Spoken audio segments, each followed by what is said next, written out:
இப்போங்க ஒரு வீடியோ போடுறேங்க. இப்போ பஸ்ஸில் போயிட்டுருக்கோம். பஸ்ஸில் நம்ம ட்ராவல் பண்ணுறோம். பஸ்ஸில் ட்ராவல் பண்ணும்போதுங்க, இப்போ நமக்கு முடியாதவங்களோ, நமக்கு கொஞ்சம் எழுத்து இருக்குன்னு வைங்களேன், கொஞ்சம் எழுத்து இருக்குது, நிற்கலாம்.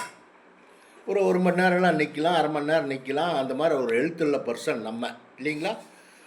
ஒருத்தர் வந்து எழுத்தில்லாத பர்சன் வந்தாங்கன்னா அவங்களுக்கு இடம் கொடுக்கணுங்க, உட்காருங்க அப்படின்னு. அதாங்க மனித நேயம். அதுதான் மனித நேயம். அவங்களுக்கு இடம் கொடுக்கணுங்க, உட்கார வைக்கணுங்க. என்னங்க, உட்கார வைக்கணுங்க. நம்ம நின்றாலும் பரவாயில்ல அப்படின்ட்டு அந்த மாதிரியெல்லாம் இருக்கணுங்க. இறங்கும்போது பார்த்து இறங்கணுங்க, ஏறும்போது பார்த்து இறங்கணும். இன்வால்வ் ஆகிறது வந்து அனாவசியமான பிரச்சனைகள் நம்ம இன்வால்வ் ஆகவே கூடாதுங்க.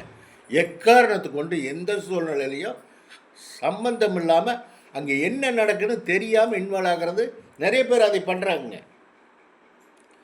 நிறைய பேர் பண்ணுறாங்க. அப்புறம் முரட்டுத்தனமான, அதாவது சொல்கிறதுல பல விதமாக இருக்குதுங்க. நேற்று ஒருத்தர் வந்து, நான் கோயிலுக்கு போயிருந்தேங்க, பழனிக்கு போயிருந்தேன். பழனிக்கு போயிருக்கும்போது ஒருத்தர் செருப்பு போட்டு மேலே வந்துட்டார். அங்கேருந்து கடைக்காரர் 2 பேருமே அதை வந்து வெல்கர் வேடு தான் பேசலிங்க. அந்த அளவுக்கு மிரட்டி அவரை திட்டுறாங்க. அந்த அளவுக்கு என்ன பர்சன், என்ன தேவை உனக்கு? செருப்பு போட்டு போனால் செருப்பு போடுறதோ போடாதோ அவர் இஷ்டம். ஐயா, செருப்பு போட்டு போகக்கூடாதுங்க, செருப்பு விட்டுட்டு வரணுங்க. இது எப்படி இருக்குதுங்க? அவருக்கு உடனே சாரி சொல்லிட்டு கீழே வந்து செருப்பு விட்டு போயிடுவாருங்க இல்லைங்களா? ஏய் ஏய், அறிவு இருக்கா ஐயா உனக்கு? போயா, செருப்பு போட்டு வர்ற நீ கொஞ்சம் கூட அறிவு இல்லாமல் கோயிலில் கூட கீழே விட்டு போட்டு வா.